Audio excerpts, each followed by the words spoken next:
What's up everyone? Welcome back to my channel where I read subpar romance books that have somehow gained massive amounts of attention despite its redundant writing and cardboard characters, and tell you all about it so that you don't have to bother with reading it yourself. And for those of you who know K-pop, you might have noticed that we have a new addition to our staff. Just a little story, about a year ago, Soren went to visit his family in Japan and he ended up buying me this little dongbyoli because Sunghwa is my favorite member of ATEEZ. And so for Christmas this year, I decided to get him a little hitmongi because Yosung is his favorite member of ATEEZ. Honestly, just like watch me slowly add other ATEEZ plushies to my videos, like as the year progresses. It may just happen. Anyway, stan ATEEZ, y'all. Moving past all that, on today's roster, we have the 2025 Goodreads Romantasy nomination, Shield of Sparrows by Devney Perry. This book was a very strange read because I did read it immediately after Blood of Hercules, so starting out, the book read much easier than that one, but then over time, it just became an absolute chore, and the writing style, which, while being easier to read than Blood of Hercules, was still incredibly repetitive and frustrating, and we'll get a little bit more into it in this video. I saw a lot of reviews complain specifically about the sentence structures, especially the amount of sentence fragments within the text. I don't necessarily have a problem with sentence fragments in books myself, but I do 100% see why people complained about it so much, because they were just overused to a ridiculous degree, and it often felt like they were thrown in to make the word count higher, which this book absolutely did not need. Before I do get into the rant review, I just want to put in the disclaimer that reviews are for readers. Everything I say in this video is purely my opinion, and if you happen to really like this book, that's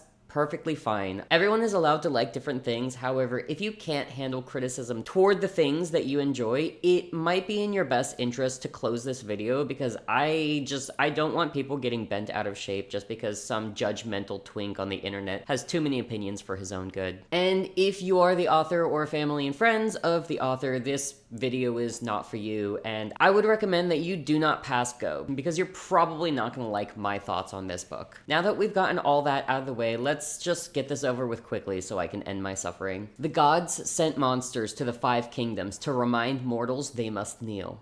I've spent my life kneeling, to their will and to my father's. As a princess, my only duty is to wear the crown and obey the king. I was never meant to rule, never meant to fight, and I was never supposed to be the daughter who sealed an ancient treaty with her own blood. But that changed the fateful day I stepped into my father's throne room, the day a legendary monster hunter sailed to our shores, the day a prince ruined my life. Now, I'm crossing treacherous lands beside a warrior who despises me as much as I despise him, bound to a future I didn't choose and a husband I barely know. Everyone wants me to be something I'm not, a queen, a spy, a sacrifice. But what if I refused the role chosen for me? What if I made my own rules? What if there's power in being underestimated? And what if, for the first time, I reached for it? So this book was published under the same company that did Fourth Wing. So going into it, I did not have very high hopes. And honestly, I was right to have low expectations of this book. Right off the bat, I started having issues with this book because it appears as if the main character is having suicidal ideation, despite there being 0 content warnings about this, literally on page 1. 40 feet below, waves crashed against rock. The water spray white as it broke against gray stone. I wanted to jump. I wanted to dive into that ocean blue. I wanted to be unshackled from everyone's expectations for just one God's forsaken moment. Okay, so she wasn't actually thinking about offing herself because it's one of those cliffs that you can jump off of and dive into the ocean, and she's done it like a million times. That's just not explained until chapter 2. So you spend the entire first chapter thinking that the main character constantly thinks about herself, and it didn't at any point occur to the author that perhaps that could trigger some people. So I want you all to picture this. Imagine being someone who is struggling with their mental health, and maybe you pick up a book to try and find a way to combat the harmful thoughts that you keep having. And the very first sentence you read is, "What if I jumped?" Would anyone care? No, not for me. If I had read this book at the time it was published in May of 2025, I would have been in that exact scenario, and it would have been extremely upsetting to read that, only to find out in the very next chapter that it was a completely safe cliff and nothing would have happened to her. I just love when authors open their book with a character that is seemingly suicidal just to be like, psych, she just likes the adrenaline rush. Anyway, the main character in this book is the neglected daughter. Everyone loves her half-sister May, and all her dresses are gray, and no one cares about her.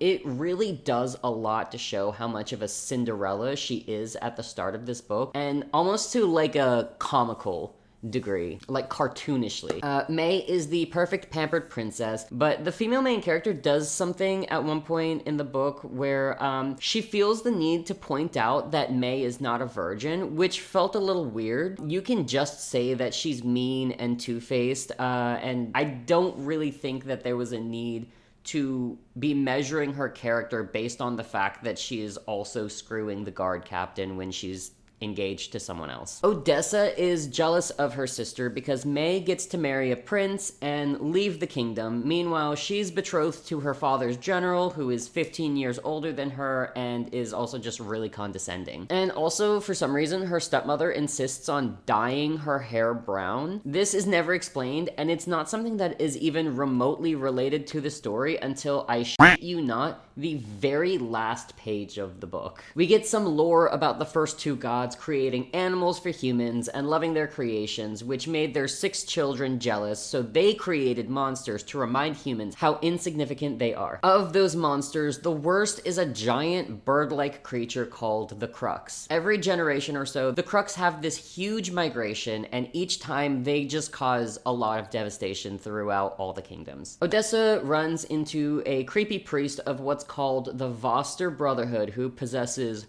fluid magic. It literally describes it that way in the book. I am not wording it to sound dirty. This priest pulls the water that is soaking Odessa's hair and turns it into a spiked crown, which I actually thought was pretty cool, but then I read this part. Father said the Voster Brotherhood often used their fluid magic to deliver a message, that they manipulated air, water, and blood to make statements. Does this mean like literal messages or just vague omens that you need to guess at?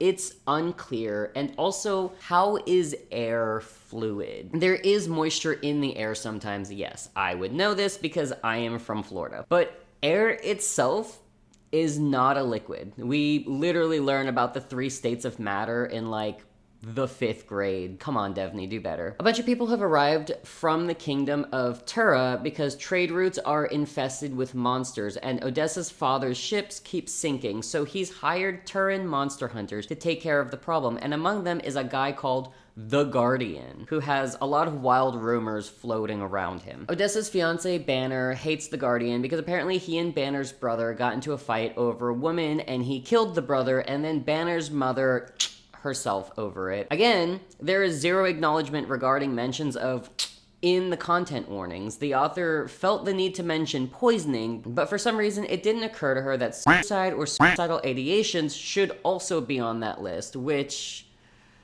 I got a lot of thoughts about. I don't care that the first chapter wasn't actually an ideation. It was intentionally presented that way to the reader, so it does fall under that label. For some reason, everyone's eyes are described as starburst, like green starbursts, amber starbursts. Very strange choice. 5 pairs of Turan eyes with green starbursts in their irises dragged over Margot and May, while the Guardian's silver gaze locked on me instead. His eyes were the color of moss on a stormy day. The shade nearly swallowed the green starbursts in his irises.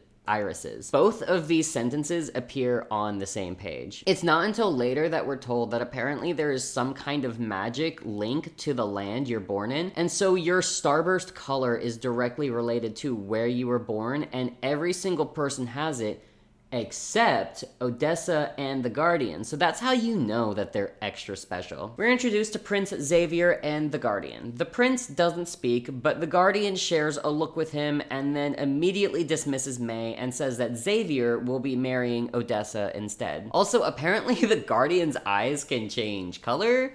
So we do have a Gary stew on our hands, everybody. When I tore my eyes from father, the guardian's gaze was waiting. It wasn't the same silver as it had been a moment ago. His eyes darkened, silver bleeding away to gray and brown and green, a hazel as hard as stone.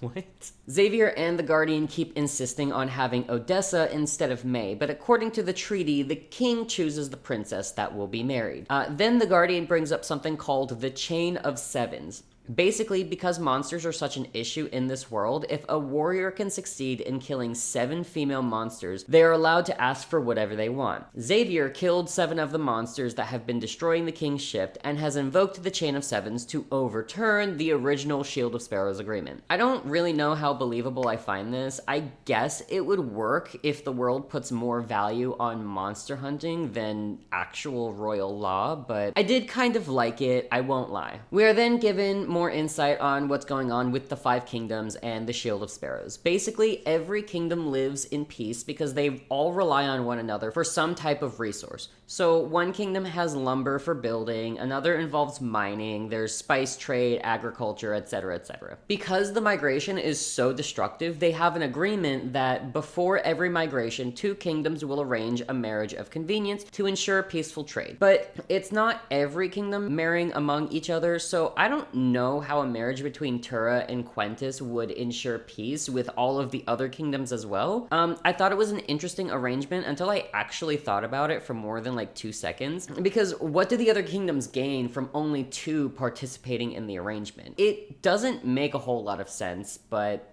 that's fine. Despite the peace and survival that this arrangement has always guaranteed, the king tells Odessa that she has to act as a spy in order to help him figure out how to invade Tura less than a year before the next migration is projected to begin. So the king is planning on violating the treaty, invading one of the other 4 kingdoms, and potentially making himself an enemy of the rest right before a major natural disaster that will cause mass devastation across the entire land when his kingdom supposedly heavily relies on resources from other kingdoms. This makes 0 sense and sounds astronomically stupid. The king claims that there's something within the capital of Tura that can be used to stop the Crux, and that's why he needs to invade it. But if that were the case, why wouldn't the Turans have used it already? Like, they literally hunt monsters. You'd think they would utilize something capable of doing that if it existed. And it also just adds like another layer of frustration onto it, because he claims that, oh, there's this very important thing that she needs to find, but he doesn't tell her what that thing she needs to be looking for is. So it's just like, go find a thing. And it's like, okay, what thing? It's not important. You don't need to know. Also, the book keeps making it out to be like it is of the highest importance that Odessa keeps dyeing her hair from red to brown. Even after finishing the book, I didn't really get why it was so important. Literally, as they're preparing her for her wedding, her stepmother tells her that she's low on the dye and how she'll have to find more when she gets to Tura, so to avoid washing her hair as much as possible. Except eventually she does stop dyeing her hair, and no one really notices or cares. Prince Xavier had bargained for a brunette wife, so a brunette I would remain. Except he didn't. Nowhere in the agreement did it stipulate that he wanted her because she was a brunette. There's quite literally nothing stopping her from just not dyeing it and telling her new husband, yeah, I've been a redhead all along. It really is not important to the story in any way to keep this act up. Unless having red hair somehow makes you special and they want to hide that from everyone. But again, lots of people eventually find out that she has red hair and no one thinks it's weird or strange. I have no idea as to why she's agreed to keep this act up. Her abusive mother just tells her she has to, and she's like, yeah, sure, whatever you say, mom. Also, it does this really stupid thing where they're like scrambling to try and find a blue dress for Odessa to wear, because blue is the color brides wear and it represents their virginity. But Odessa only has gray dresses, and it's pointed out by the female main character in her internal dialogue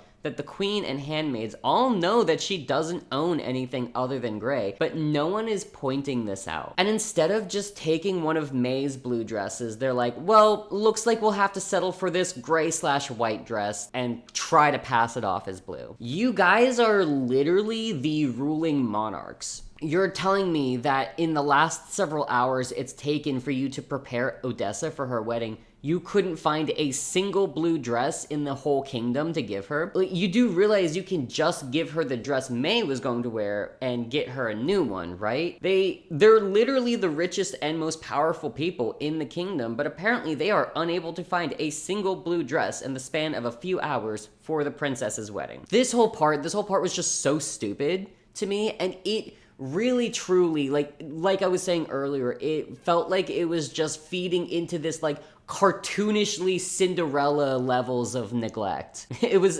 stupid. It was stupid and I hated it. We also learned that Odessa isn't a virgin either, because she used to sneak a stable boy into her room as a teenager before her father found out and had him taken care of. And if that is the case, I have no idea why it made such a big deal at the beginning of the book about May screwing the guard captain to highlight that she wasn't the perfect princess that everyone thought she was. Like, May has been shown to be violent, spoiled, and volatile when she doesn't get her way. Her not being a virgin has nothing to do with her terrible personality, and I think it's a weird double standard that the narrative portrayed her in a negative light when the main character herself is also not a virgin. Things then get kind of weird at this point because the stepmother starts becoming nicer and, like, you know, agrees to let her say goodbye to her baby half-brother, and then it gets weirder when May comes in and they start hugging and saying that they'll miss each other, even though when it was first decided that Odessa would marry Xavier, May put a knife to her throat and drew blood, and then spent the next few hours throwing the world's biggest temper tantrum and breaking everything in sight. It sort of felt like whiplash because up until this point, it was really selling them on the wicked stepmother and evil half-sister trope, and I think maybe it was to try and sell this complicated family dynamic angle, but it just felt wildly out of character coming from those two characters who have only treated her terribly and even physically harmed her. The whole scene just felt so bizarre to read. Don't plan to return until you have the information Father wants. Sister time was over. Back to business. I won't. They will never trust you. Don't be fooled by any kindness. Kindness is bad. Got it. She sighed. You're going to make an awful spy. On that we can agree, I laughed. Any other advice? Don't die. May touched the hair at my temple. You must be ruthless, Des. Ruthless. We both knew that was her specialty, not mine. I love you, May. I love you too. Where is this care and affection coming from? Up until this moment, the narrative has only pushed this image of May being this terrible and unlikable antagonist in Odessa's life. And suddenly they're loving sisters. It makes no sense whatsoever. The wedding ceremony only lasts about 10 minutes. They both sign their names in blood on a magical contract that says none of the kings are allowed to invade each other's lands or it'll result in their deaths, and neither Xavier or Odessa can attempt to kill each other, whether directly or indirectly, because if they do, they will both die. Xavier does not speak or show any emotion at any point, but the Guardian, for some reason, is smirking and chuckling 24/7. Literally every time he's on page, he's acting all smarmy, and it's supposed to fuel this whole enemies to lovers bit because that makes her hate him. I think it was mostly just annoying, but him laughing at nothing doesn't make me consider poisoning him, so her suddenly violent thoughts seemed a little extreme. There is a moment where she and the Guardian are bickering, and I found this part really funny to read. His answer was to lean in so close I caught his scent. It was masculine and spicy, like leather and citrus. It was an ocean breeze and fresh earth and heavy rain. It was as chaotic as his eye color. So he smells masculine and spicy, but also leathery and fruity, but also like the ocean, but also the rain and the earth as well.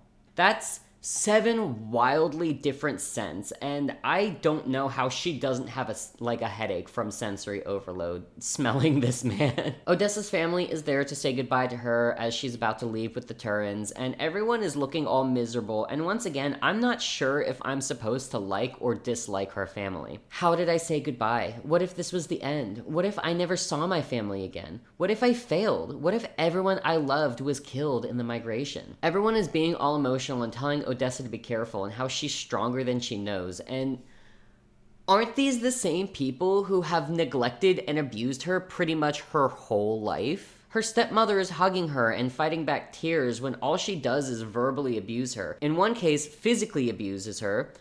forces her to dye her hair, presumably because it looks too much like her mother's, and doesn't even allow her to wear anything that isn't gray. The beginning of this book spent so much time painting her family as villains and then decided to completely flip it, and it's extremely bizarre to read. It almost feels like it's trying to push this narrative that, like, even if your family treats you like complete shit, they're still your family and they love you, so of course you have to love them too. And I really hate it when media does that. This isn't super important to the story, but at one point while Odessa is on the ship traveling to Tura, it literally says that she crashed hard in reference to falling asleep. And that definitely pulled me out of the story because that feels like very modern slang when referring to crashing out from exhaustion. And that kind of thing happens multiple times throughout the story where the narrator just speaks in a very modern voice. It's really not all that fitting in a fantasy setting. Also, this author is just severely allergic to semicolons. There are so many sentence fragments. It's like she's punctuating her sentences based on when you would pause while speaking out loud. It was too bright to sleep, period. And this room too stuffy, period. They'd crammed a lot into such a small space, period. A table to take meals, period. My trunks against the wall, beside Brielle's and Jocelyn's, period. And 3 beds, period. Mine on one side of the room with theirs on the opposite, comma. A narrow walkway splitting the room in half, period. Strangely enough, that one had a comma instead of a period, but it was still written in the same way that the rest of the paragraph was. So the punctuation is kind of all over the place in this book, which is insane because this was professionally published. So you'd think that they would have had an editor catch that. At some point while I'd been asleep, comma, someone, comma, on my husband's errand, comma, had broken into my room to bring me clothing, period. To bring me boots, period. To bring me pants, period. I didn't wear pants, period. Ever. Period. So what I'm gathering based on these paragraphs is that this book did not have a proper line editor, which, if this was an indie published book, I wouldn't be so harsh about it. But this is the same publishing company that worked on Fourth Wing, so I know that they have the money to professionally edit their books. On the trip to Tura, the ship gets attacked by a monster called a marrow eel, and Odessa gets thrown overboard and almost dies. I actually did like reading this scene, so like at this point in the book, it's the most exciting thing that has happened, period. A big complaint that I have with a lot of romanticises is that the author doesn't put a whole lot of effort into action scenes as I would like, and it always feels very short and vague. But this scene, I think, was very well written, and I was very invested in it, whereas before this point, I felt completely neutral about the book. One thing that I did notice was that during this scene and following the events, not a single exclamation point is used during dialogue. The main character just barely escapes certain death, and people are all shouting, and her handmaidens are all super concerned with her well-being, but every single line of dialogue is punctuated only with periods and commas, so none of it reads like the energy and tension is high. And there's a few times when commas are used as punctuation despite not having any follow-up dialogue, and while I haven't had an English class in 13 years, I'm fairly certain that that's not what they're meant to be used for. You can't just alternate commas and periods. If that's the end of their current statement, that dialogue needs a period. But in this case, it actually needed an exclamation point. So here's just a few examples. Don't let it drop, comma, the guardian shouted. Haul it in, period. Highness, Brielle and Jocelyn dropped to my side, both sobbing as they helped me to my knees. Brielle wrapped her arms around my shoulders, crying into my soaked shirt. I thought you were dead, period. The guardian appeared, hauling me to my feet, and oh, he was pissed. Leave us, comma, he barked to Brielle and Jocelyn. The silver in his eyes swirled to melting metal. He bent into my face, leaning in so close our noses nearly touched. When I give you an order, you obey, period. Where's the tension? Where's the drama? Where's the exclamation points? When reading this part, I would read their dialogue kind of more deadpan because there was no exclamation point, and then I was having to go back and reread it because my brain was like, oh, they're shouting or they're crying. It was one of those things where I kept having to retcon how my brain was running it because there were no exclamation points within the writing, and so I'm just like, oh, this is supposed to be said with a lot of feeling, and it did not read that way. because there were no exclamation points. It was really weird. And there were some times where you would see an exclamation point, but it wasn't consistent. So the punctuation in this book is so weird. I did like this one interaction between Odessa and the Guardian. He's angry over the fact that she didn't listen to his initial orders when the attack began and nearly died. And he says this: "If I tell you to run, you run. If I tell you to hide, you hide. If I tell you to hop on one foot and pat your hair, then you fucking hop. Do we have an understanding?" "No." "What did you say?" "No. I will listen when it's a matter of safety for myself, for other people. I will do my best to stay the fuck out of the way. But I will not bend to your every whim. I will not humiliate myself because you deem me insignificant. If you wanted me to stay quiet, then you should have let that marrow wheel kill me. I am not one of your warriors to lead. I am not your wife to command. So no, we do not have an understanding." Yeah, Queen, you tell him. That was probably like the first and one of the only times I actually liked Odessa, if I'm being perfectly honest.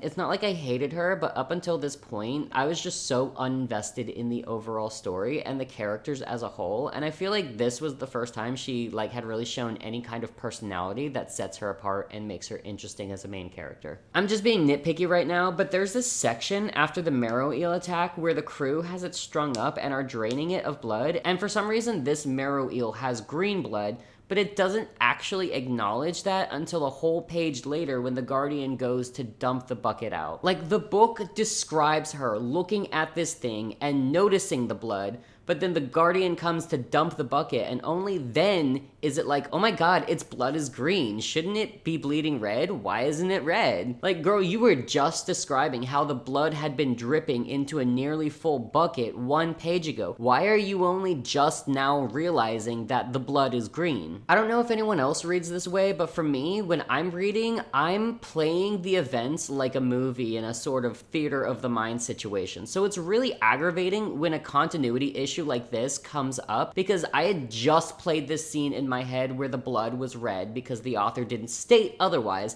and now I have to retcon that whole scene because I was imagining the blood being the wrong color. I know it's stupid to get hung up over tiny details like that, but that's pretty much the only thing I'm good at, so. Also, like, this is really, like, my biggest complaint of the book is the pacing is just so unbelievably slow. To give you an idea, it took around 70 pages for her to get married to Xavier, between 90 to 100 pages for her to leave Quentis, and literally she does not reach Terra until page 145. When reading this, every time I saw what page I was on, I kept thinking that I was making progress, and then I'd see that I'm only like 22% in because this fucking ebook is like 630 pages. The writing itself was not that terrible, even with the endless question statements and sentence fragments. I feel like the story flows better than some of the books like Blood of Hercules or A Darkness So Sweet. I wasn't actually struggling to read this book the same way I had with others, but I just felt like I was getting nowhere and it was taking forever for anything to happen. Before they reach the city that they're traveling to, Odessa and the Turins have to travel through the forest for literally like another 40 to 50 pages, and really the only thing that happens is the Guardian agrees to train Odessa in knife and sword fighting. The actual fight scene is well written in my opinion. It is written pretty well in my opinion, but just like the marrow eel attack, it is pretty descriptive and has a sense of excitement, but just like the previous scene, there's not a single exclamation mark in sight. "Faster, comma," he barked. "Keep your feet. Period." I sucked in a breath before he came at me again, angling left, then right. My movements were sluggish, my hold on the knives faltering. He knocked the blade from my left hand, sending it flying toward the edge of the training ring. "Stop dropping your fucking knife, comma," he bellowed. "I'm trying, comma," I screamed over the storm and my pounding pulse. "Try harder, comma," he sneered, then walked to pick up my knife, thrusting the handle into my palm. Again, period. I just want to know, what is this author's problem with exclamation marks? And why is the dialogue punctuated with commas when there isn't any follow-up? The lack of proper punctuation just makes the dialogue read so flat, and then I have to backtrack to amend the scene in my head when I find out that they're actually screaming and bellowing their words. I'm just begging this author to learn to not be afraid of exclamation marks. Also, another thing that I noticed is that both in between the marrow wheel attack and this scene, Odessa gets soaking wet and her hair dye washes out, but she still keeps up with it. She is like literally fighting him in the rain, and the brown is running down her skin and clothes as it washes out, and I'm struggling to understand why this is something the author has chosen to write into the story, because we're nearly 200 pages in and her hiding her red hair has absolutely no bearing on the story. They get into a screaming match where he taunts her about how she has to learn how to fight if she wants to be the queen of Tura, and she snaps that she doesn't want to be the queen, and this is how he responds to that. He scoffed. So you'd rather rot in a golden castle, withering away to nothing while your family forgets your existence? You are nothing to them. Your father gave you away without so much as a blink.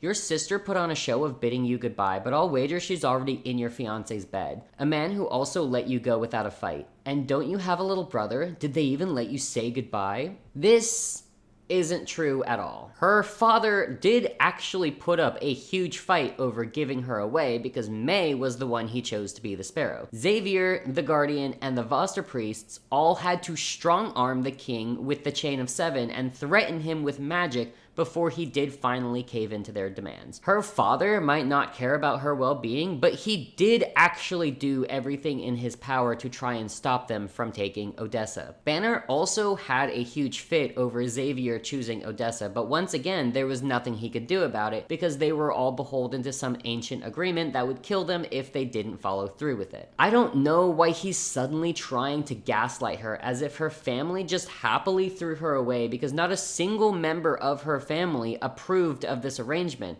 and none of them were happy about it. But the Chain of Seven trumped any power that they held in that situation. Another thing that I found endlessly annoying is that no one answers Odessa's questions, so she's just stopped asking them out loud, but she still asks herself 1,000 questions that serve no purpose to the story whatsoever. I don't know what will and won't come up later in the story because the main character knows nothing and has all these questions that she asks herself, and we never get any answers to them. So there's just endless speculation on every single page that we never get any clarification on. I'm not even joking. You can literally open this book to any f***ing page and you are guaranteed to find at least one paragraph where Odessa is asking herself useless questions that have no bearing on the plot. Like, her entire personality is just being clueless. This book would have been so much shorter if the author just focused on what was relevant to the story. We get it. The main character doesn't know anything, and instead of giving her, and by extension the reader, any kind of information on what's going on,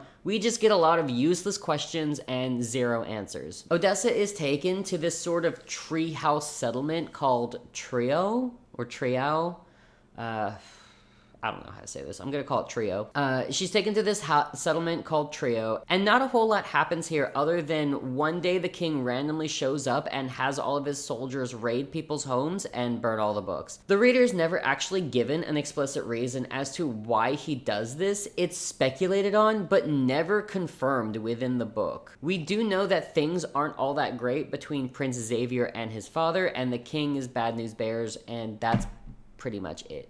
After the book burning, Odessa hears from one of her maids that rumors are going around about men disappearing from Trio, as well as King Ramsay is building a militia. What for? Nobody knows. After weeks of being stuck in this settlement with no one answering her questions, she finally decides to take matters into her own hands and actually try to spy so she can finally get some answers. Thank God. To give you an idea, Odessa arrived at Trio in chapter 19, and that's somewhere around page 200 to 206. It's chapter 26 now, and it has taken her 70 pages to finally start trying to figure things out. All Odessa has done is train with the Guardian and a woman named Tilia. The only interesting things that have happened in that time is King Ramsay showing up, and we find out that Xavier has a secret daughter living in Trio, and that's it. I don't feel particularly attached to any of these characters. Odessa isn't as insufferable as some female protagonists. Alexis. Blood of Hercules. But she's not exactly compelling either. Xavier is never around, and when he is, he doesn't speak and has no personality other than he loves his daughter Evangeline, and that's pretty much it. Eventually, there is more to the Guardian than just him being a snarky prick, but 300 pages in, and there's been zero character development from any of the main characters. That was probably one of my biggest issues with the book, is that Odessa and the plot feels so stagnant for way too long. I feel like this book would have benefited from less filler scenes of Odessa being an outsider who isn't trusted by anyone and therefore isn't given any information, and just time skipping to the actual scenes that are important and relevant to the plot. As of at this point, the book was sitting at a crisp 2.5 stars for me. Straight down the middle. For the most part, I was completely neutral about the book. The few scenes where something intense happens are actually exciting, but there's so few of them sprinkled into these long droughts of story where nothing is happening. And because nothing is happening with the plot, nothing is happening with the characters.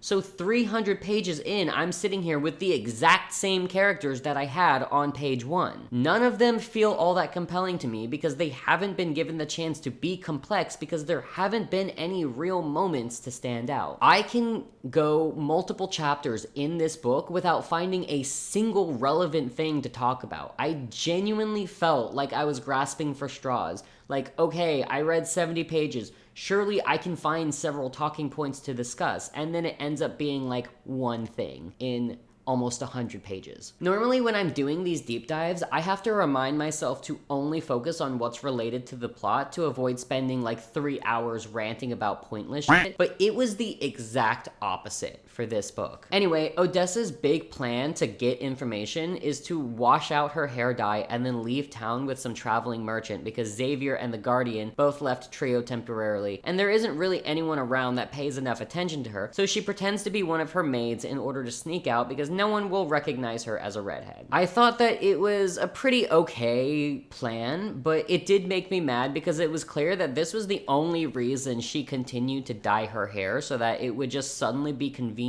for her to stop just for this moment, despite there being literally no reason for her to keep up the ruse until this exact moment when she needed to not be recognized. Like, she could have just worn a scarf. The hair dye thing was really stupid and pointless. The Guardian, of course, catches her and they get into a fight, and she blows up at him because he says that they're returning to Trio tomorrow, but she doesn't want to go back to feeling trapped. I didn't ask to be married to a stranger and shipped across the continent. I didn't ask to come to Terra. I didn't ask to be jailed in a wilderness treehouse. Those were decisions made for me by the whims of men, so you can threaten to take away my freedom all you want, but I will fight you every step of the way until my last breath. And I will not go quietly into a cage. And then the Guardian hits her with this. Why didn't you ask?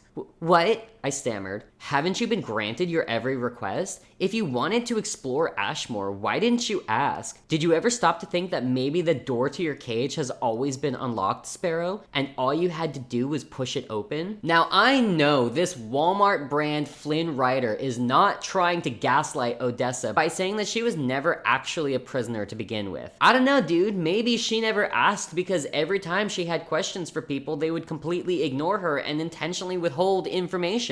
The Guardian is especially guilty of answering her questions with questions of his own, and not a single person has been forthcoming to her since she arrived. At night, the rope ladder to her treehouse is taken away, so she is trapped in her room until morning, when everyone else is able to come and go as they please. Given the way that she's been treated by everyone up to this point, I think it's a pretty fair assumption on her end that she wouldn't be given permission to leave Trio and explore other towns. So his statement on her not actually being trapped made zero sense, and it really felt like it was just one of those things where the author was being like, see, he is a good guy, and they do treat her well. She just hasn't asked for it yet. Like, excuse me? The town of Ashmore is suddenly attacked by monsters called Barrow wolves, which are like scaly wolves that use clicking as echolocation, and I honestly found it so jarring to read this scene, because before this point, I found action scenes to be the best part of the book, but for some reason, the quality of this particular scene went down so much to the point that I felt like it was written by a completely different author. It's really hard to describe, but in previous scenes, the writing had much better flow, and it was intense enough to like have me on the edge of my seat, but this scene felt all over the place, and the writing was very clunky compared to previous fight scenes that I had read, which was extremely disappointing because this was actually the very first fight scene where Odessa actually does something as the strong and competent female main character. I just feel like it's really sad that the first fight scene the main character actually participates in is the worst one up until this point. I don't know, maybe it's just me, but the action scenes were the only times I actually felt invested in the story. So the fact that this one fell so short was just a massive letdown. Also, Odessa prays to the god of war, and I'm not even joking, his name is Mac. She literally says, Mac, guide this bolt. And I just can't take any character by the name of Mac serious, especially when that character is supposed to be a god in this high fantasy setting. It honestly just makes me picture some goon from Brooklyn. Hey Mac, guide this bolt, will ya? Like, Mac? Such a stupid name. Like, I'm sorry, I think the name Mac for just regular human beings is kind of a dumb name. So the fact that that's the god of war, I feel like more authors would avoid this kind of issue of giving their characters stupid sounding names if they just like said it out loud to themselves and other people. Because I feel like if someone that I knew was writing a book and they're like, yeah, and the god of war, Mac, I'm like, Mac? It's not a good name. It's not a good name for a supposed god of war, is what I'm saying. Like, I will die on this hill. Mac is such a stupid name for a high fantasy god, and that's where I'll leave it. After the Barwolf attack, instead of taking her back to Trio, the Guardian takes Odessa to a fortress city called Elder. We're not really given a reason as to why he chose to take her there. Is it because she'll be easier to watch without getting into trouble? Was she always meant to be taken to Elder and just spent a lot of time in Trio before they were gonna move her there? There's really only a bunch of speculation, but the narrative doesn't confirm anything definitive, which I find frustrating. I don't really think it had anything to do with keeping track of her, more because Xavier and the Guardian are still just coming and going with secret business. Maybe it's because it's better protected. But if Trio wasn't as safe as Elder, why the fuck were the prince's daughter and wife being kept there to begin with when we could have just skipped most of their time in Trio and cut this story down by like 6 chapters? Most of her time spent in Elder is either bonding with Xavier's daughter Evangeline or training with the Guardian, and Odessa just constantly getting sopping wet over this man despite claiming to hate him. Honestly, it's not the worst enemies to lovers I've ever read. It wasn't an instant attraction type situation where they just met and hate each other but are still inexplicably thirsty for each other, but I don't know if I'd say that enough has happened between them to really foster any kind of feelings either. Honestly, I could take it or leave it, but it's not like A Darkness So Sweet where there was just a sudden 180 that made absolutely no sense. It's not until, I'm not even joking, it's not until 360 pages into this book that we actually start learning plot relevant information. So there's some kind of infection called Lissa that is making monsters sick and more feral. Normally the monsters are just like any kind of regular beast like wolves or bears or lions, and they only kill for food or to protect their territory. But monsters infected by Lissa become bloodthirsty, and we also learn that it's what makes their blood green. We also find out that the Guardian has Lissa because it's transferred through bites, except he's had it for like 4 years now and he seems pretty okay, all things considered. Regardless of that, he's on this mission to kill all of the monsters infected by Lissa before the migration, because if Lissa is spread to the Crux, then the damage they cause would be increased and they could spread it across literally the entire continent. Despite this very serious threat that apparently every single one of the kings knows about, the only people who are actually taking any kind of action is the Guardian, Xavier, and 3 teams of rangers. I find it incredibly hard to believe that not a single monarch would hear about this sickness that makes monsters stronger and more violent, knowing that a migration, literally the biggest natural disaster that spans the entire continent, is projected to happen within the year, and not think to do anything to mitigate that threat. It literally states in the beginning that each of the kingdoms relies on each other for some kind of import. Tura, being lumber. So all the kingdoms know about this rapidly spreading infection and have just decided to let it be a Turin problem, even though they get literally all of their wood from this kingdom. How are you going to get lumber when everyone is killed and the entire country is infested with monsters on steroids? I would understand if like most of the kingdoms didn't take it seriously, but you cannot tell me that among the 6 countries, not a single one of them sees this happening and doesn't think to themselves, hey, maybe this could negatively affect us when all of Tura gets completely fucked. It just would have been a lot more believable to me if at least one other kingdom was also working alongside Tura. I really wish we had learned all of this before we were nearly 400 pages in, instead of wasting so much time with Odessa just wandering around doing absolutely nothing and being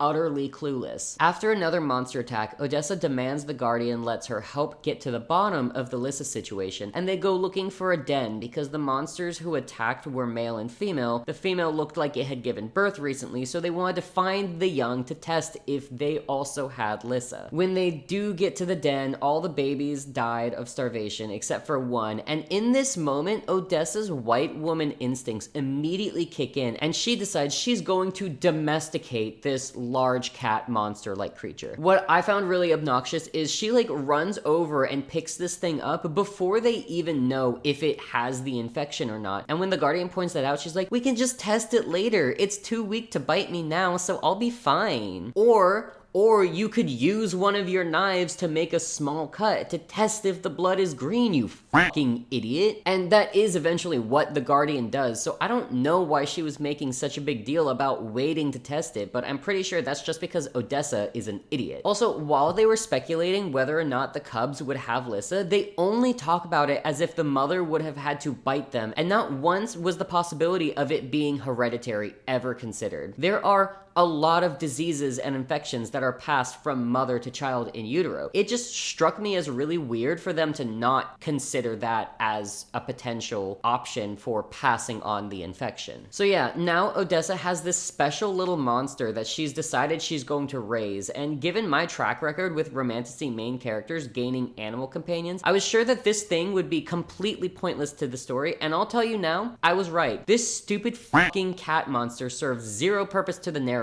other than to be a cute little kitten for the main character. Stop giving your main characters animal companions that aren't relative to the story. Instead of getting important story-related scenes, this book just gets bogged down by 100 completely unnecessary moments of Odessa caring for and playing with this kitten monster, and it's just like, cool, that's nice. Can we please just get a crumb of a story? I don't care about the stupid fucking cat. It literally doesn't do anything but distract from the plot of a 600+ page book. I guess because they shared this tender moment between the Guardian and Odessa after rescuing a baby monster, he decides to tell her his real name because she's earned it, and his name is Ransom. You know, like a ransom note. Can authors give their love interests like actual names, please? Odessa and Ransom go to a new town chasing rumors of another attack from a Lyssa monster, and while there, Odessa learns that the capital city she's been asking about does actually exist. People just aren't able to talk about it because in order to get in, you need to take a blood oath to never reveal anything about it. Apparently, that's where all of the scholars and alchemists hoard their knowledge, and Odessa starts to speculate if maybe the infection could have been manufactured in the capital.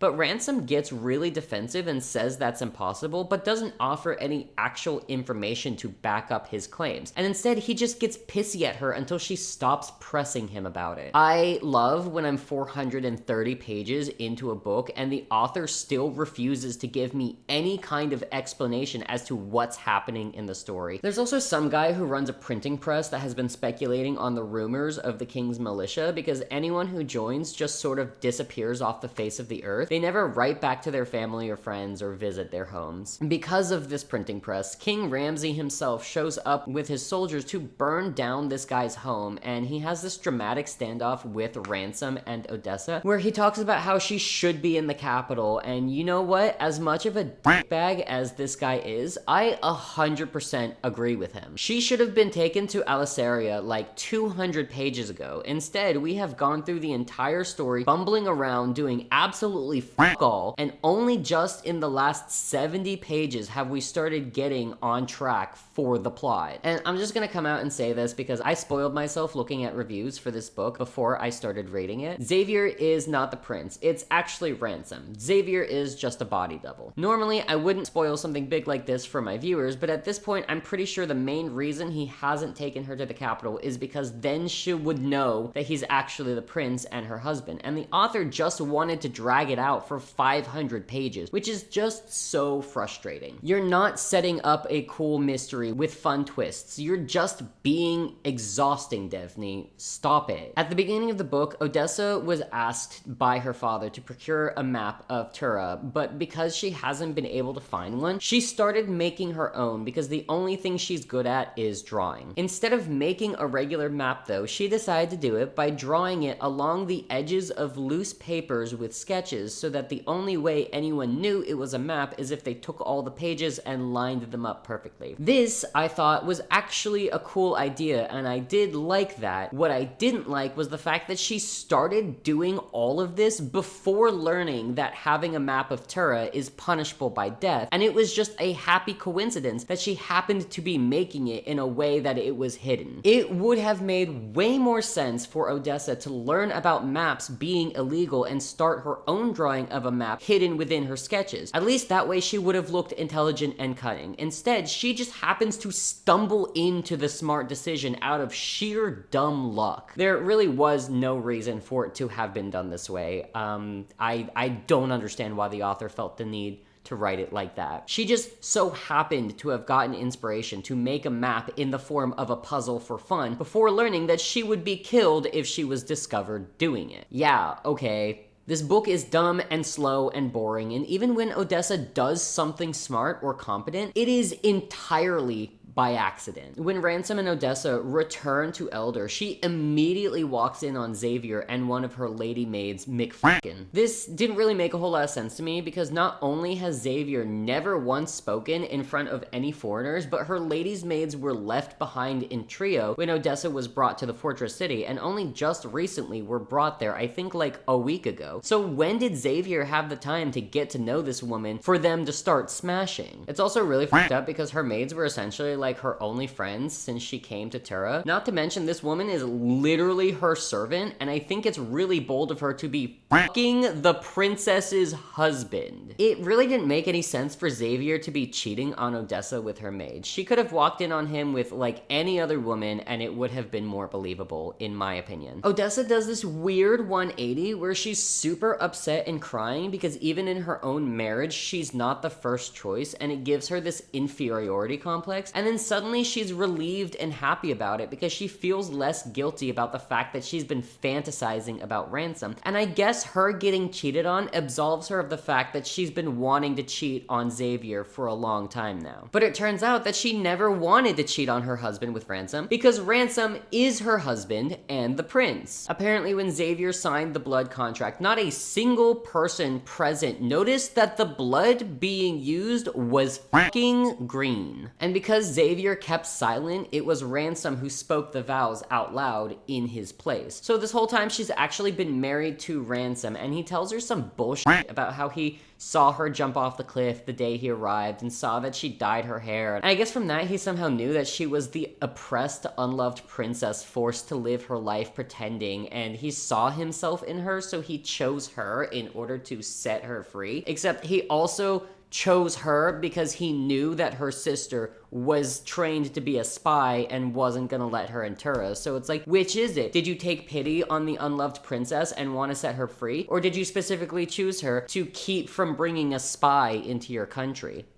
And like, that's cool and all, except he took her from her home and then let her believe for months that she was married to another man, treated her like shit, left her to flounder around in a tree settlement for like, I think over a month, maybe more, and only just recently started letting her do what she wants. I Hate this man. Odessa is obviously furious at all three of them, but her maid Jocelyn shows up crying and apologizing, and she literally tells her that she just started sleeping with this guy named Vander back when they were in trio, and it was him who asked her if Xavier could join them. And you want to know the reason why she agreed to fuck her lady's husband? Because she was homesick, and sex was her coping mechanism. And Odessa fucking buys it because she's an idiot. She immediately starts feeling bad for Jocelyn, like, oh my gosh, I had no idea that she was hurting so much. She hid it so well. I'm sorry? Being sad and missing home isn't an excuse for fucking your princess's spouse. Like, you still agreed to let that man join you and your boy toy. I don't feel bad for Jocelyn. She's a piece of shit. There's literally no excuse. But it's okay for this book to excuse home wrecking because she and Xavier were never actually married in the first place, and she doesn't like him. She's just angry that people fooled her. She agrees to send Jocelyn home so long as she takes a message back to the king and they can make it look like she's sending her away because of the affair. How convenient for the story. After sending Jocelyn away, Odessa confronts Ransom and Xavier, whose real name is Dre, because Ransom is actually Xavier. He just goes by his middle name, apparently. I know, it's confusing. She starts demanding answers from Ransom, and he literally tells her that only a few people knows he's the prince, and then 2 seconds later, they get into a shouting match about how he chose her because he knew that her sister would have been trained as a spy and other stuff regarding their marriage. Literally in the very center of a completely full training yard. Well, I guess more people now know that the Guardian is actually the prince, because I find it very hard to believe that at least some people in that yard wouldn't have overheard them literally shouting at each other. Except not really, because they're all faceless, nameless NPCs, so why should Ransom have to be careful about shit he reveals when supposedly no one but a select few people are allowed to know his real identity? Why would you make me suffer losing you? I swiped at the tears that tumbled down my cheeks. Why not let me stay believing I was Xavier's wife? Ransom closed the gap between us in a single stride, his hands framing my face, fingertips diving into my hair. His eyes changed as they searched mine. Not silver, not hazel, not even emerald green. They turned gold. The same gold I saw each morning in my mirror. You are mine, Odessa. It was a growl, more animal than human, and the shiver that cascaded down my spine might as well have been my own blades cleaving me in two. Imagine being the random soldiers training around them and then like overhearing all of this, like, they then immediately start making out, and the most ridiculous part is that, like, when I was reading this, I was like, okay, so they're just making out in the like, literally in the center. It says in the book that they are in the center of the training field, surrounded by all of these soldiers, except conveniently, when they stop making out and look around them, the whole field is empty.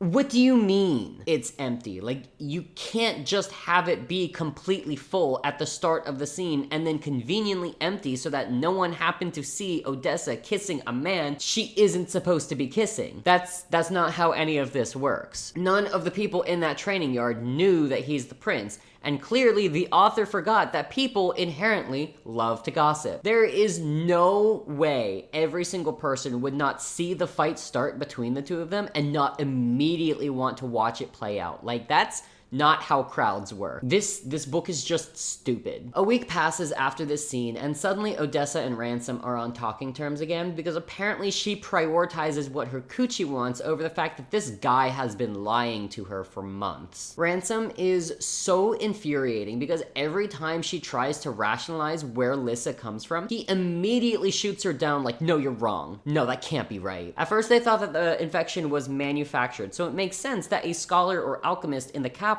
could have been the one who made it. And his response is essentially, you don't know anything, so shut up. Then she suggests that maybe it could be the Voster priests who are behind it, because Lissa is bound to his blood by magic, which is why the priests can't cure him and can only delay the sickness from spreading. She's suspicious of the Voster because their magic feels bad to her. Like, Like, she gets a lot of these, like, physically bad sensations in her body when she's near them. But Ransom, once again, shoots her down because he trusts them. No offense, Ransom, but just trust me, bro, is not grounds to dismiss this very obvious connection between the bad magical sickness that turns your blood radioactive green and the super spooky magical cult with radioactive green eyes and fingernails. We then get the most convoluted plot twist on top of all the other convoluted plot twists the author has thrown at us. Evangeline isn't actually Xavier/Dre's daughter, but is actually Ransom's little sister. Devney Perry is obsessed with hiding every single character's real identity. So Evie is actually the princess, but the king doesn't know that she exists because when the queen was pregnant with her, he caught her having an affair and tried to kill her, so Ransom hid her away in another country. But for some reason, the woman thought it would be a good idea to not only risk her life, but her infant daughter's by coming back to Tura. Ransom literally says that if Ramsay ever found out about her, that he would ruin her, and I'm like, then why did you let her come back with a baby? He says the reason his mother returned was because she missed him and wanted to be near him, and I'm like, I'm sorry, queen, but you don't really get to make that decision when you were the one who decided to fuck another man in your husband's own home. How about you stop being selfish and thinking about what you want and maybe consider the safety and well-being of your infant child? I'd like to remind everyone that even if she wasn't in danger from the king, monsters attack Turin settlements on a near daily basis. Evie is 4 years old and is in double the amount of danger while summarily being lied to about her parents and who she really is, all because mommy wanted to be with her precious little boy. Go raise your daughter in safety, you absolute piece of shit. This whole chapter just ends up being one massive info dump while they walk together because Ransom also tells Odessa that her father thinks he can break the Shield of Sparrows by killing the Voster priests and destroying their binding magic. And the priests apparently live in the capital, which is why no one knows how to find the place. I realized in this moment that basically all story-related information has quite literally just been given to Odessa by Ransom through dialogue. She never puts two and two together. She never stumbles onto any huge realizations. She is quite literally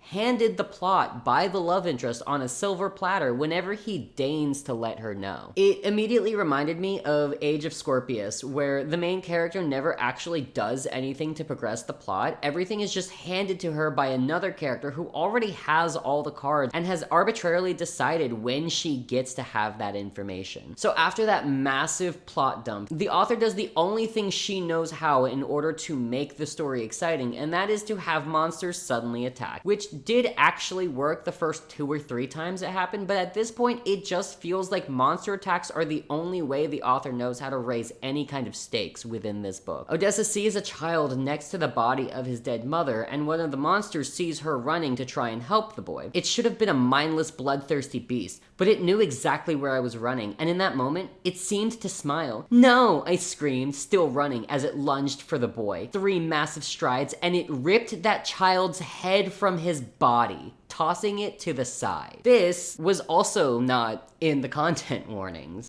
There is a warning for death of humans and animals, but I feel like there is a big difference between killing grown adults on page and killing small children. This was not important to the story. It was purely shock factor and nothing else. It would have been one thing if it was a Mulan style implication that the child was killed off screen, but I do not want to have the image of a monster decapitating a little boy when I read my mediocre romantasy. I am not saying that you can't ever have child death on page or on screen. There's plenty of media that includes that, like The Hunger Games and Battle Royale, but you know it's going to be in there. It's literally a major part of the plot. The way I see it with SA and child death, if it could be written out and have no effect at all on the overall plot, it doesn't need to be there. This scene did not serve any point in the story. This kid's death was in no way tied to the plot. It did nothing in regards to character development because this was just a nameless kid with 0 relationship to any of the main characters. It was used purely to shock the reader and no other reason. And if you are going to do this, put it in the content warnings. That's all I'm asking. Maybe I'm just a soft little snowflake lib, but I would at least like to know if I'm suddenly going to be jump scared with child decapitation. Ransom's hands roamed my shoulders and arms, his silver gaze searching for any injury. "You're all right?" I nodded as tears burst from my eyes. "That little boy, he..." Oh gods, it was a nightmare, a scene I'd play out for the rest of my life, wondering if it was real. "Ransom." "I know." He hauled me into his arms, crushing me against his chest. I clung to his tunic, balling it into my fists as I breathed in his scent. Despite the blood, it was there. Wind and leather, earth and moss, cedar and ransom. Oh, okay, so the child death was necessary so that the main character can cry into her love interest's arms. In that case, yes, by all means, let's decapitate more children because it's very necessary for progressing their relationship, which is way more important than reader sensitivity. Also, I keep forgetting to mention how bizarre this man smells. First off, what the fuck does wind smell like? Cedar and ransom. Ransom himself is not a scent. It just sort of feels like the author threw darts at a board and added all the scents that she landed on. Like, pick 2 or 3 things, max. Your love interest doesn't need to smell like a Yankee Candle store. We learned that this was somehow a coordinated attack where smaller groups of monsters attacked different areas to draw the guards away from the front gates, which are left open for the day, and that's how they all got into this heavily fortified city. Except, when the smaller groups started to attack the walls, why did a few of the guards immediately close the gates when they heard that there were monsters outside the city? It makes absolutely zero sense for the city to not immediately go into lockdown at the first sight of a monster attack. What would have happened if someone left the city without knowing that there were monsters outside? Why are people still allowed to freely come and go when guards are actively fighting back monsters in the moment? Also, it didn't hit me right away, but like the night after I read this scene, I had this sudden realization that this book follows a very repetitive type of storytelling that literally goes, Odessa gets to a new location. She bumbles around anywhere between 30 to 50 pages being completely clueless. We get varying degrees of plot sprinkled in, and then when it's time to raise the stakes, the author adds a monster attack. Rinse and repeat. This happened with the Merrowheel when she first left the kingdom and was sailing on the ocean. Then it happened again when they get back on land and a bear-like monster attacks the traveling party after wandering through the woods for a while on their way to Trio. Then, when she gets to Ashmore, the town is attacked by wolf monsters. After she leaves Ashmore and returns to Trio, there's another lion monster attack. After that, she gets taken to Elder, and now the attack on Elder. This book is just 500 plus pages of this exact formula before we finally get on track for the plot. Odessa finishes her map of Tura to try and guesstimate the location of the capital, and I feel like this entire paragraph was totally missed during the editing process because it made like very little sense to me. So let me read this out to you. There weren't any markings in that area, so either my assumption was entirely wrong and Alisaria wasn't anywhere near that range, or Alisaria wasn't the source, the Voster were innocent, and Ransom was right about everything. So she's literally saying, so either my assumption about Alisaria was entirely wrong, or my assumption about Alisaria and the Voster were entirely wrong. Which is it, Odessa? Are you wrong or are you wrong? I had to read that like 4 times because I genuinely thought for a moment that I lost like all reading comprehension. This part was really entertaining to read, not because it was good or anything, but because it evoked a really funny image when describing Ransom. He'd cleaned off the dust and dirt and blood from his week away. His hair was shorter, his face shaved, and without the beard, the corners of his jaw were as sharp as granite. So I googled images of granite, and I guess the edges are technically sharp, sure, but what really got me is that every single picture I looked at was this really uneven, lumpy looking rock, so it's really strange for you to compare your love interest to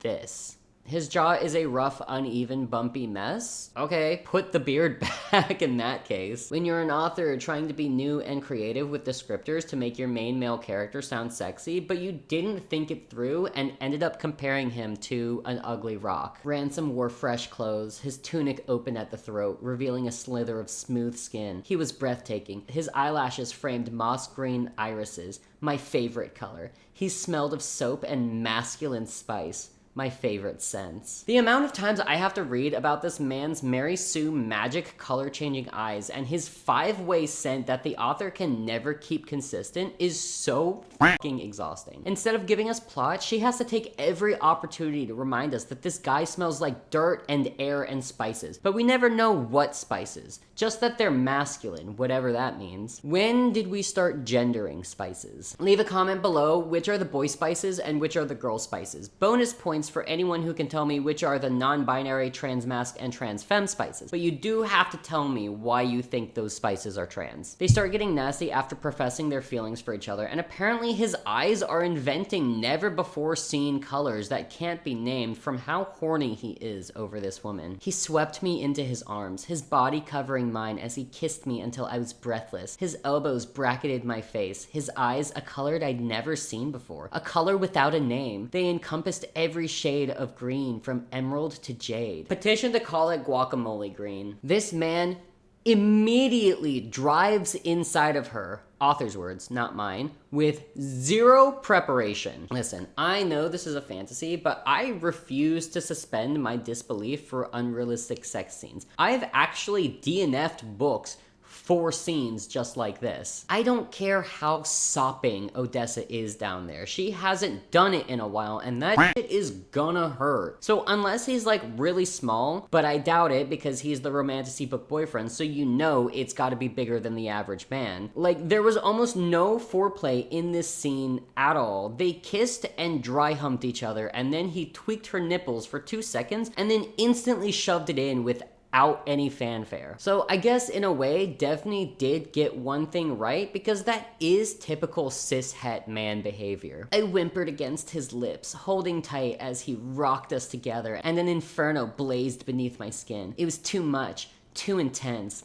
I writhed beneath him, my movements no longer my own, until I detonated on a cry of his name, clenching and pulsing around him as the release ripped through my body. She detonated? Like a bomb? Do they have bombs in this world? The very next day, some guy who contracted Lissa tries to kill Odessa, and he says some stuff about swearing an oath to his king and feeling like he's burning up inside, and then Odessa kills him in self-defense. Something that I've noticed about this book is that I cannot actually guess what is going on and what's going to happen, because the author intentionally tries to use Odessa's own internal questioning to mislead you. With the Vosters, she's absolutely certain that they're involved somehow because their magic feels bad and they're creepy with their Lissa green eyes and nails. But then the Voster helped fight the monsters that attacked elders, so it's like, okay, so are they not involved? Then, after this guy nearly kills Odessa, she's like, does King Ramsay want me dead? It's really hard to try and put pieces together, because every time Odessa starts making assumptions based on the information that we're given, she actually ends up being wrong about everything. So you, as the reader, eventually just stop trusting your own powers of deduction, because apparently everything is a red herring and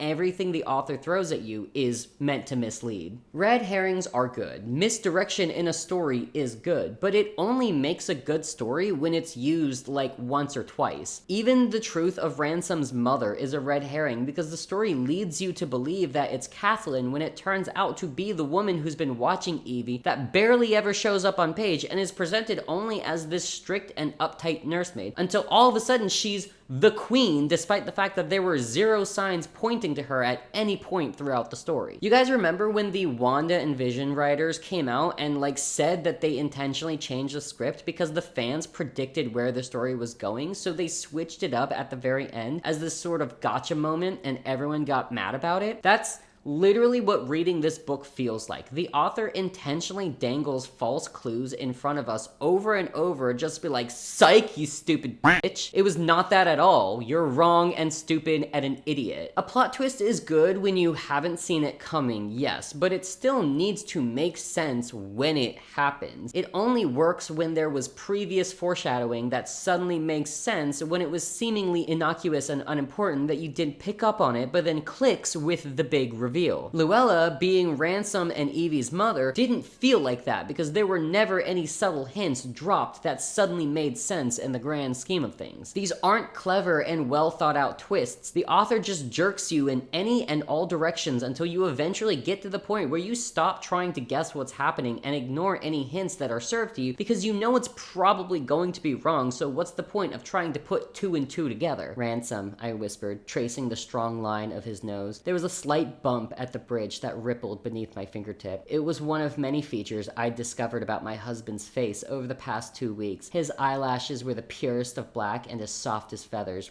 The apple of his throat fit perfectly beneath my lips. He liked to sleep with a window open, letting in the cool night air. And the only reason I didn't freeze was because he kept me tucked close, wrapped in his warmth from dusk to dawn. Cool. I'd just like to point out that at this point, we're on page 555 of 637. So there's about 80 pages left in this book, and I still have no clue what's happening with the actual story. I have zero answers regarding Lissa or the Voster or the King's sussy militia or why Odessa seems to be so special, but what I do have 87% into this book is a very intimate knowledge of Ransom's eyelashes and Adam's apple. They then bone again, and I just want to point out that the sex scenes themselves, while not being as bad as some other books I've read, are really boring. It talks about off-page sex that they have where he pushes her body to the limits until the point where she pretty much passes out from exhaustion, but the only on-page smut we get is the most basic missionary. Listen. If you're gonna make your readers wait over 500 pages just for your characters to bang, at the very least you... God damn it. God, I am fighting for my life to finish this recording before the sun goes down. Alright, third fucking sitting, let's go. Anyway, what I was trying to say before my light so rudely died on me, if you're going to make your readers wait over 500 pages for your characters to bang, you could at the very least get a little creative with it. My legs wrapped around his hips as he fitted himself to my entrance and slid home. So deep, I gasped. We moved together without hurry or haste. He thrust in and out, his lips and tongue and hands leaving no inch of my body untouched. He drove inside, hitting the spot that made me gasp. It was as if the power from his body swept into mine, the strength, the resilience. He rolled his hips, bringing us together in long, languid strokes until I shattered. It's not the worst I've ever read, but it also doesn't really do anything for me either. We finally learned that the man who was infected with Lissa didn't have any bite marks, but did have fresh needle injections in his arms, which we already inferred that this infection was man-made, so that's not surprising at all. And this guy was from the capital, so that means that someone in Alisaria is giving people Lissa. You know, all that stuff that Odessa was saying was probably the case. This next part is really confusing and convoluted, so I'm gonna try and explain it in a way that makes sense.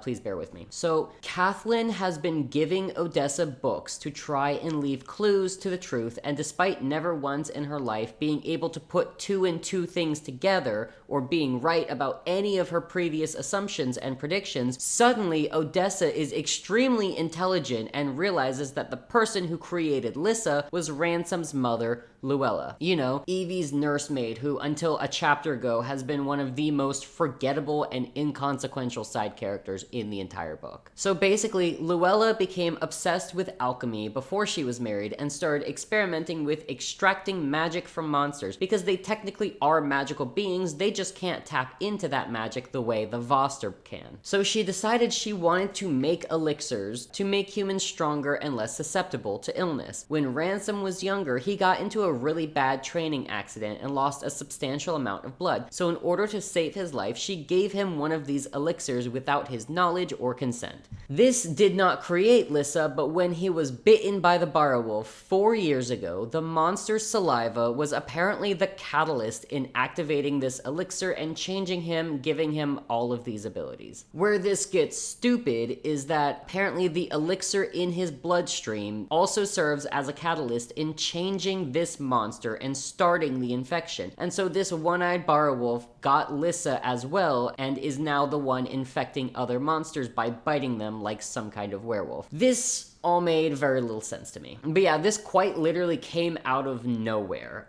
This brings me back to my rant about foreshadowing. I think that literally any of the false hints the author gave us earlier would have made for a better explanation than any of the stuff that it's presenting now. Anyway, one of her alchemists betrayed her and told the king about her experiments, and now he's trying to recreate Lissa and infect his militia so that he can create this army of super soldiers, I guess to fight the Crux or something like that. Odessa realizes that it's the secret of Lissa that her father wants, and that's why he was training May to infiltrate the city and get that information. Except Lissa only came into existence 4 years ago, and May has literally been trained from childhood to be a spy. This book makes it sound like he's been playing the long con to try and find the secret to defending against the Crux and invading other kingdoms, when in reality, all of this only happened very recently. After this new revelation, Ransom and Luella decide that the only way to stop this is by returning to Alisaria to confront Ramsay to either talk sense into him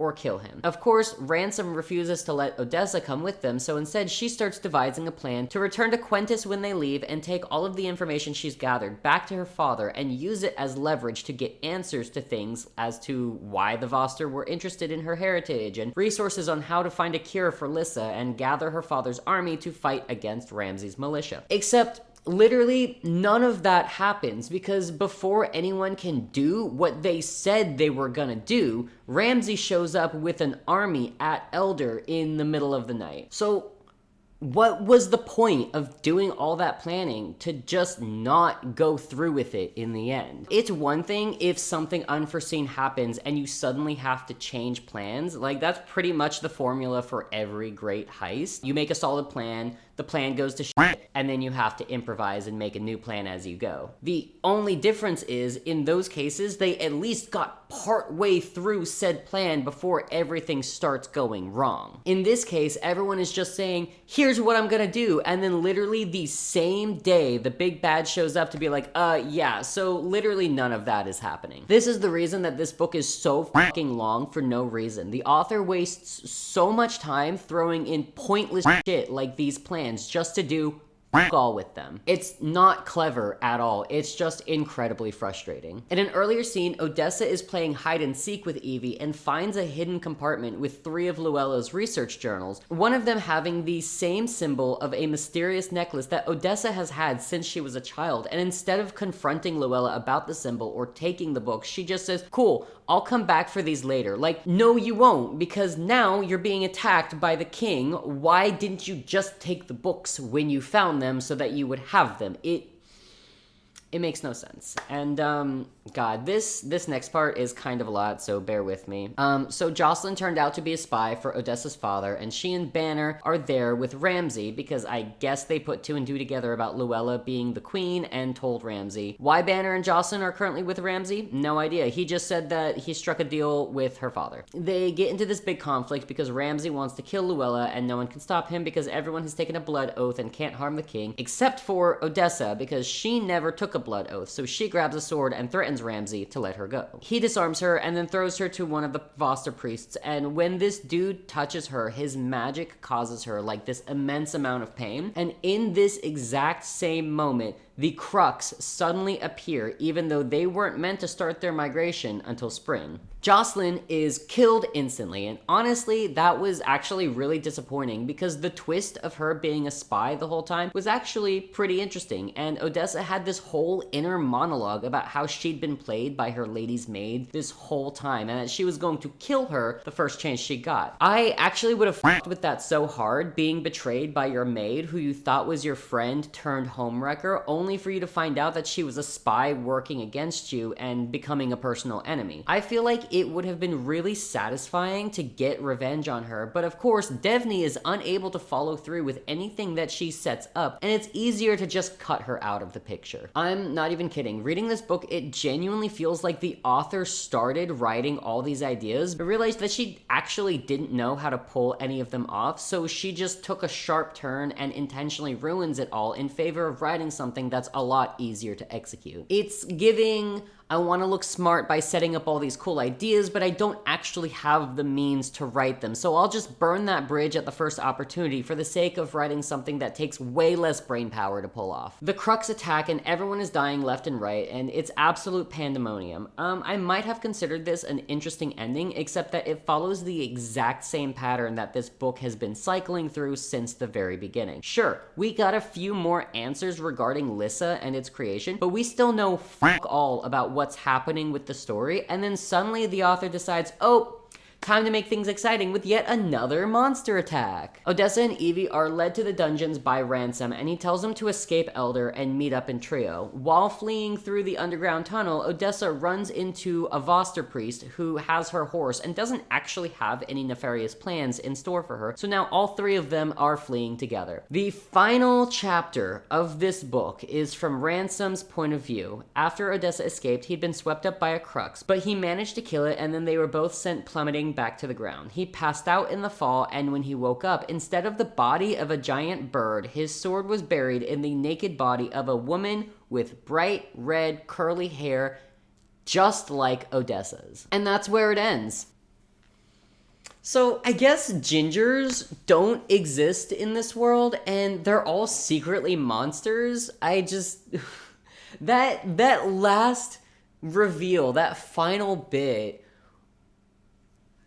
like, I don't know what's happening. I don't know what's going on with this. I am not kidding. Never in my life have I wasted so much time reading a book only to have zero answers after finishing it and been left with more questions than was originally presented with at the beginning. This book quite literally gave me nothing. You're really going to sit here and tell me that not only is nothing regarding the plot in this book revealed or resolved after 630 pages, but now you're heaping even more mysteries on top of the countless ones that you couldn't even solve in your first book. I'm speechless.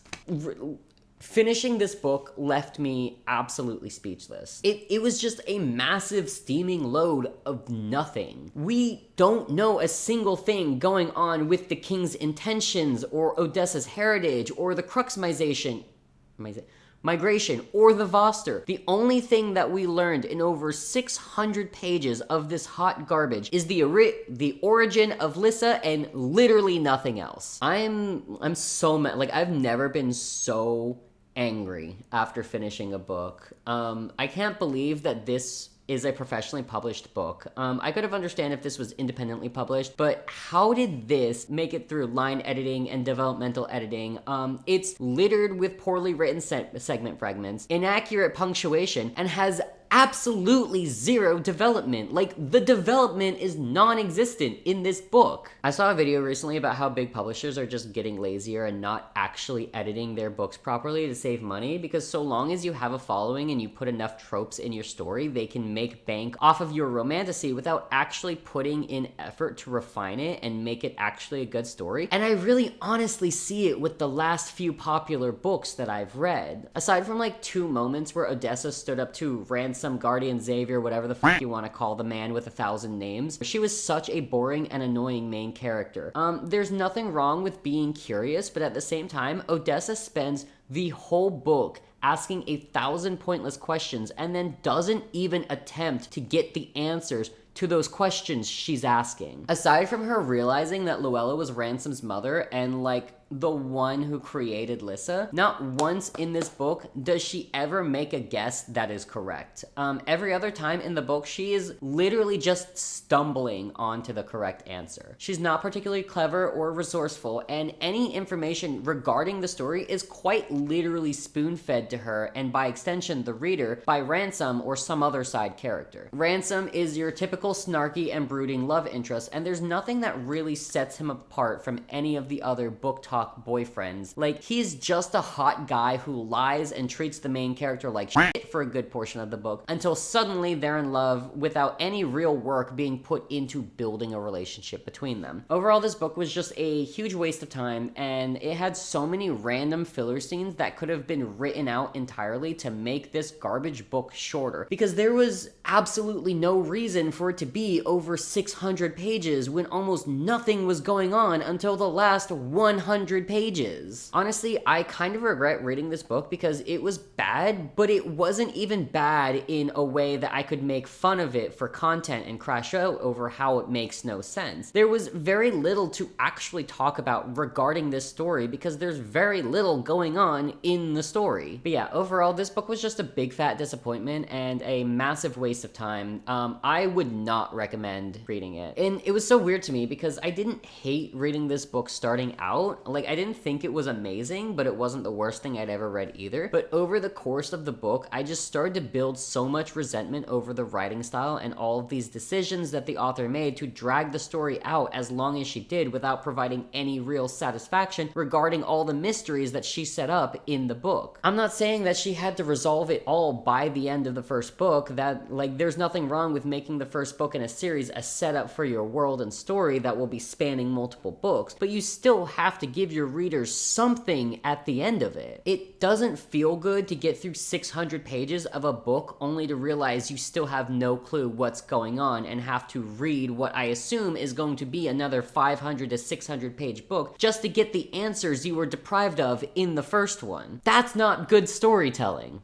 I will say there was one good thing that came out of reading this book. I got so frustrated with it over time that as a joke, I started making fun of it the way like a TD oral video, like that little voice inside of Devney Perry's head. The plot will move at the same pace as the tectonic plates, yes. The Vosta priests. Give them eyes and nails the same color as the infected monster blood. There will be zero correlation between these two, yes. The sentences. Make them fragmented, yes. Anyway, that's really all I have to say about this book. Thank you so much for sticking around to the end. If you guys liked this video, consider hitting that like and subscribe button. I hope to see you guys again in the next video, but in the meantime, make sure to take care of yourselves, and as always, remember to keep it real. I'm getting out. Get out! I'm leaving. God, I'm so fucking sorry. babe! I'm sorry.